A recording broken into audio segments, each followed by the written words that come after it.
Good morning to all. आज आज हम लोग अगले प्रॉपर्टी या अगले फिगर के बारे में बात करेंगे, जो कि जैसा कि कल हम लोगों ने रेक्टेंगल पढ़ा था। अभी तक कितने फिगर पढ़ चुके हैं, जल्दी से बताओ। क्वाड्रिलेटरल में कौन कौन सा फिगर पढ़े हैं अभी तक, जल्दी से बताओ। ट्रेपेजियम।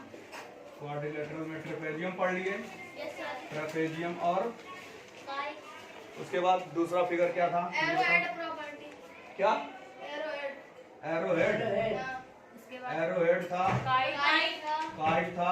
पैरेललोग्राम। हाँ, काइट था। पैरेललोग्राम था। Parallelogram. Rectangle.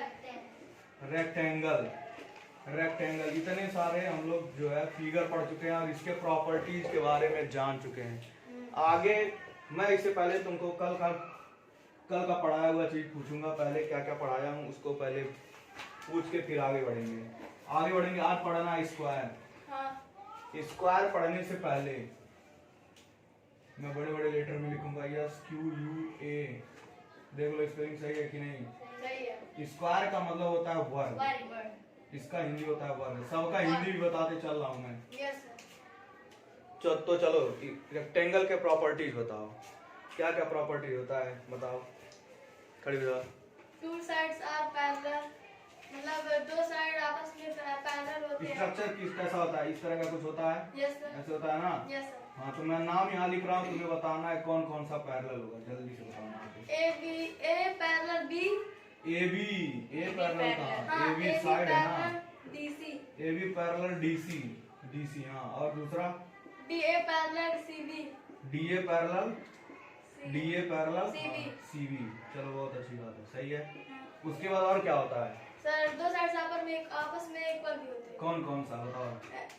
A B equal DC. A B equal DC, ठीक है। और DA equal CB. DA equal CB, ठीक है। अब तुम बैठ जाओ, अब दूसरा बच्चा बताएगा। तुम बताओ अगला प्रॉपर्टी क्या होता है। अगला property angle A equal angle B. Angle A equal angle B और angle C equal to angle D equal to angle A equal to angle B, और इसी के इक्वल होता है ना वो भी। एंगल सी और एंगल डी सब कुछ किसके इक्वल होता है? 90 डिग्री के इक्वल होता है। इसी के वजह से ये रेक्टेंगल बन गया, नहीं तो ये भी क्या बन जाता? अगर 90 नहीं होता एंगल तो क्या बन जाता? पैरेललोग्राम बन जाता। कल बताया था ना। अगर एंगल बदल दिया जाए, थोड़ा सा 90 से कम कर दिया जाए, तो ये बन क्या जाएगा? पैरेललोग्राम बन जाएगा। समझ में आ रहा है कि नहीं? चलो, और अगला बताओ। फोर्थ प्रॉपर्टी क्या था? डायगोनल। हाँ, डायगोनल बताओ क्या क्या। जैसे डायगोनल यहाँ से डायगोनल ऐसे बनेगा ना, यहाँ से इसको मिला दो, यहाँ से इसको मिला दो, डायगोनल बन गया। अब यहाँ पर O पॉइंट, जहाँ पर ये दोनों ज्वाइन किए हैं वो O पॉइंट है। तो क्या होगा इसमें बता दो। OA equal to OB equal to OC equal to OD। ठीक है। मतलब ये जो है ये सब तो है, सब सारे इक्वल होते हैं। बस इतना सा प्रॉपर्टी था। इसका प्रॉपर्टी बहुत कम है। समझ आया? अब देखो, तुमको एक चीज बता रहा हूँ बहुत अच्छा। Sit down. देखो, जैसे ये मान लो ये क्या है? रेक्टेंगल है, ये है ना। अब थोड़ा सा इसको झुका दिया जाए, थोड़ा सा क्या कर दिया जाए? इसको झुका दिया जाए, तो मान लो झुक करके कैसे हो जाएगा? ऐसे हो जाएगा। मान लो ये ऐसे हो जाएगा, और ये ऐसे कुछ हो जाएगा, ऐसे हो जाएगा कि नहीं? और इसको अब और ये वाला साइड कहाँ पहुंच जाएगा? ये वाला यहाँ पहुंच जाएगा, और ये वाला यहाँ पहुंच जाएगा। तो ऐसे दिखेगा कि नहीं? और ये ऐसे ही रह जाएगा नीचे वाला। तो क्या दिखेगा? अगर मैं इसको मिटा दूं तो ये कैसा क्या चीज दिख रहा है? बस सेम ये चीज है। रेक्टेंगल क्या होता है? सारे एंगल 90 होते हैं। और रेक्टेंगल अगर हमको उसी से पैरेललोग्राम को अगर देखना है तो क्या करेंगे? एंगल देखो, अब ये 90 से कम हो गया कि नहीं? पहले ऐसे था तो 90 डिग्री था, अब 90 से कम हो गया। 90 से कम हुआ, तुरंत क्या बन गया? पैरेललोग्राम। बस समझ आया? अब रेक्टेंगल और पैरेललोग्राम में देखो कंपेयर कैसे करते हैं। अब देखो, जरा ध्यान से देखो, इसमें अब ये वाला बड़ा हो जाएगा कि नहीं? पहले दोनों क्या थे? इक्वल थे। अब क्या हो गया? ये वाला बड़ा हो गया और ये वाला क्या हो गया? छोटा हो गया। तो यहाँ पर दोनों बराबर थे, तो ये सब बराबर हो गए थे, ये सब इक्वल हो गए थे। लेकिन यहाँ पर क्या हुआ? ये वाला डायगोनल बड़ा हो गया, ये वाला डायगोनल छोटा हो गया।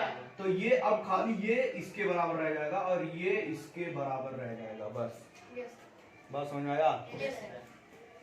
आ रहा है समझ में? Yes. अब की बार ये इसके बराबर और ये इसके बराबर, इसमें सब बराबर थे। Yes. क्यों बराबर था? क्योंकि सब ये वाला और ये वाला दोनों डायगोनल बराबर था। अब स्क्वायर पढ़ोगे, अब स्क्वायर के बारे में जानेंगे। तो स्क्वायर SQUARE स्पेलिंग वगैरह याद होना चाहिए। इसको बोलते हैं वर्ग। इसका भी प्रॉपर्टी बहुत छोटा है, बहुत आसान है, बहुत छोटा है। देखो इसमें क्या होता है ना, स्क्वायर में जो होता है ये दोनों, अब देखो इसमें भी ये इस तरह का कुछ थोड़ा और बड़ा बना देते हैं, इस तरह का होगा ABCD। आ रहा समझ में? ABCD। अब देखो यहाँ पर ध्यान से, इसमें भी क्या होता है, इसमें भी दो, अब की बात ये इसके पैरेलल, ये इसके पैरेलल, समझ में आया? Yes, sir. यानी AB, फिर से वही बात, AB parallel CD, AB CD के पैरेलल। फिर से देखो, और उसके बाद AD पैरेलल क्या हो जाएगा? BC. AD पैरेलल BC हो जाएगा, पैरेलल। समझ में आया? Yes, sir. इस बार चारों इक्वल हो जाएंगे, इस बार चारों क्या हो जाएंगे? इक्वल हो जाएंगे। समझ में आया? ये सब आपस में क्या हो जाएंगे? अभी पिछले बार ये इसके बराबर और ये इसके बराबर हो रहा था, लेकिन इस बार चारों इक्वल हो जाएंगे। मतलब क्या बनने वाला है, जल्दी से बताओ। चारों जब इक्वल होंगे तो क्या होगा? AB equal, BC equal, CD equal, DA, सब इक्वल हो जाएगा। बात समझ में आया? इसी को बोला जाता है स्क्वायर। मतलब जिसके चारों साइड इक्वल होते हैं, जिसके चारों साइड इक्वल होते हैं उसको क्या बोलते हैं? स्क्वायर। बात समझ में आया? अब यहाँ पर एंगल सबका 90 होगा, सारे एंगल 90, एकदम रेक्टेंगल की तरह है, एकदम रेक्टेंगल की प्रॉपर्टी है सेम। बस उसमें क्या था, रेक्टेंगल में पैरेलल तो था ही, बस ये इसके इक्वल था, ये इसके इक्वल था, लेकिन इसमें क्या हो गया, चारों इक्वल हो गए। बस एक ही अंतर है स्क्वायर और रेक्टेंगल में। दूसरी बात, एंगल क्या रहेगा, जल्दी से बताओ। Angle A equal to angle B equal to angle C equal to हो जाएगा 90, सब 90 हो जाएगा, जैसे रेक्टेंगल में था सेम सेम। बात समझ में आया? ठीक है, अभी इतना लिख लो, उसके बाद बताते हैं। तो फिर अब देखो ये तीन प्रॉपर्टी समझ गए ना? मतलब तुमने क्या क्या देखा, ये साइड इसके पैरेलल, ये साइड इसके पैरेलल, और सब साइड इक्वल, सारे इक्वल हो चुके हैं, और एंगल सब 90 हो चुका है। लास्ट है कि इसका डायगोनल, डायगोनल देखो, ये डायगोनल है, इस बार डायगोनल भी इक्वल रहेगा। रेक्टेंगल में भी डायगोनल इक्वल था, इसमें भी डायगोनल क्या होगा, इक्वल होगा। ठीक है, तो डायगोनल कौन कौन सा है, डायगोनल बता दो। डायगोनल में नाम बताओ, डायगोनल का कौन सा डायगोनल है? डायगोनल AC है, AC है ना, AC डायगोनल BD के क्या हो जाएगा, इक्वल हो जाएगा। लेकिन और बताओ, अब यहाँ इंटरसेक्शन भी हुआ है, कटे हुए हैं दोनों, तो इस बार भी सब क्या हो जाएंगे, बराबर हो जाएंगे।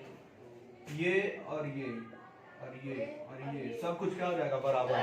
क्यों होगा? क्योंकि देखो डायगोनल बराबर है, तो उसका अब वो जो ये दोनों जो ये भी डायगोनल है, तो डायगोनल एक दूसरे को बाइसेक्ट करते हैं। बाइसेक्ट बताया था ना, बाइसेक्ट का मतलब बराबर भागों में क्या कर देता है, बांट देता है। अब चूंकि ये सब बराबर है, तो मतलब ये वाला इसके बराबर है, तो सब कुछ क्या हो जाएगा, बराबर हो जाएगा।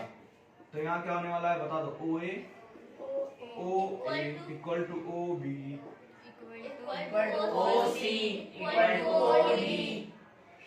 गाना गा रहा है, ये हो गया। बस इतना सा प्रॉपर्टी है, समझ गए? और एक बहुत अच्छी बात यहाँ पर ये है, स्क्वायर के केस में ये सब जो देखो, ये सब इंटरसेक्शन 90 डिग्री पे होता है। ये सब जो कट कर रहा है ना, ये सब 90 होगा। देखो ये पूरा एंगल 90, ये पूरा 90। देखो यहाँ पर रेक्टेंगल के केस में नहीं था, लेकिन स्क्वायर के केस में क्या होगा, स्क्वायर के केस में जो इंटरसेक्शन हो रहा है, देखो डायगोनल जहाँ एक दूसरे को कट कर रहे हैं, कितने डिग्री पे, देखो ये डायगोनल एक दूसरे को कितने डिग्री पे कट कर रहा है, 90 डिग्री पे कट करता है। बात समझ में आया? तो इसका मतलब हमको एक नया चीज यहाँ पर जानने को मिला। क्या जानने को मिला?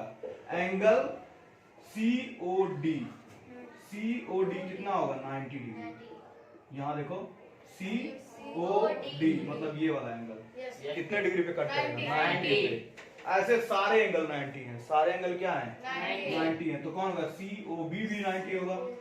COB भी क्या होगा, 90 हो जाएगा। ए ओ भी बिना एंटी होगा और डी ए ओ डी बिना एंटी होगा। सारा लिख लोगे ना, समझ में आया? अब इससे ज्यादा कुछ नहीं तुम्हें पढ़ना है। प्रॉपर्टी बहुत है, अभी इसके भी बहुत सारे हैं कि क्या होगा, लेकिन बस इतना हमको जानना है। इतने से ज्यादा इतने से हमारा सवाल क्लास 8 के लिए स्पेशल ये जो है सारे क्वेश्चन इसी पे लग जाएंगे। ठीक है? ठीक है, तो आज बस इतना ही इसके लिए, मतलब आज इतना ही पढ़ाएंगे। अगला एक और स्ट्रक्चर बचा है रोम्बस। उसके बाद पूरा जो थ्योरी वाला पार्ट है खत्म। इसके बाद न्यूमेरिकल पे चलेंगे, बहुत अजीब अजीब टाइप के न्यूमेरिकल आएंगे, सब लगाया जाएगा। ठीक है, तो आज के लिए बस इतना ही, धन्यवाद।